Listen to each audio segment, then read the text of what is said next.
وفد الأهالي وزوار المدينة على شاطئ بورسعيد لقضاء يوم شم النسيم، ومعنا من بورسعيد الصحفي أحمد الجمال. أحمد، أهلا بك معنا، وكيف جرت الاحتفالات حتى الآن؟ نعم أيمن، أهلا بك أيمن. يعني الاحتفالات في بورسعيد كما يعلم الجميع أنها تتخذ شكلا خاصا عن باقي المحافظات. بدأت الاحتفالات في بورسعيد منذ عصر أمس واستمرت حتى صباح اليوم الذي نحن فيه.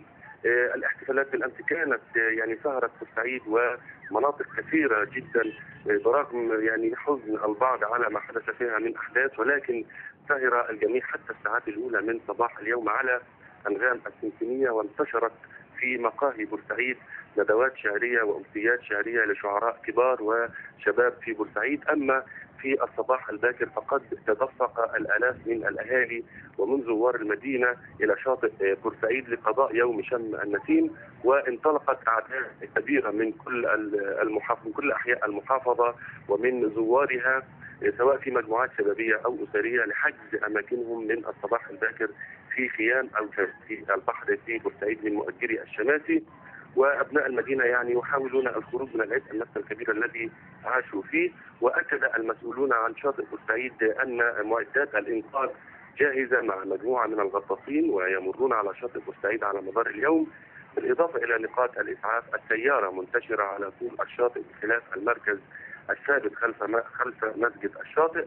واشاروا ايضا الى ان اسعار تاجير الشماسي والخيام البحريه بالطبع تاثرت بزياده الاسعار وارتفعت عما مضى، ولكنها لم تصل الى الحد الذي لا يستطيع المواطن العادي ان يؤجر به شمسيه او خيام. ايضا ايمن، في تصريح خاص لنا اكد اللواء جمال العسوي قائد الحمايه المدنيه ببورسعيد ان وحده الاطفاء والحمايه المدنيه تلقت بالامس فقط 106 بلاغ حرائق من بورسعيد، وتنوعت البلاغات بتنوع الاماكن، حيث صدر من حي الزهور 37 بلاغ، ومن حي الفؤاد 32 بلاغ، و12 من حي الضواحي، و21 من المناخ، و3 من العرب، وبلاغ واحد من حي الشرق، مؤكدا انه لا اصابات في الافراد او تضرر اي مبنى، وان وحدات الاطفاء في بورسعيد تعاملت معها ووصلت الى. طيب ليه أحمد، يعني أنت مش شايف إن ال 106 بلاغ دول عدد كبير، ولا ده بيأتي في سياقه الطبيعي عشان يعني تستدعى المطافئ لهذه الحرائق؟ يعني هل كان السبب إيه؟ سوء استخدام؟ يعني هل هو مرتبط بعيد شم النسيم والاحتفالات ولا إيه بالظبط؟ نعم، يعني هو مرتبط بالعادة التي عليها شعب بورسعيد كما يعلم الجميع، وهي عادة حرب تأكيدي، ويعني تعود هذه العادة إلى إلى العهد السابق أيام زمن الاحتلال، حيث كان كره الشارع البورسعيدي وكره المصريين لشخص يدعى لوموند ليمبي، وهو كان المندوب الثاني البريطاني في بورسعيد، وهو الذي أصدر قرارا بنفي سعد زغلول في ثورة 1919.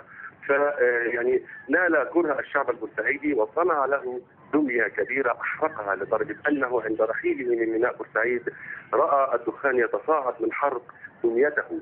ومن هنا جاءت هذه العادة، يحرق البورسعيدية في كل ليلة شم النسيم شخصيات يعتبرها ظالمه، ويعتبرها وخاصه الى شعب بورسعيد، ويعتبرها يعني عانى منها البورسعيديه خلال العام الذي مضى. ولكن في هذه الاوقات او يعني في هذا العام لم صانعوا الدمي في بورسعيد تركوا المجال لتحديد هويات الدميات للشعب البورسعيدي كيفما يريدوا.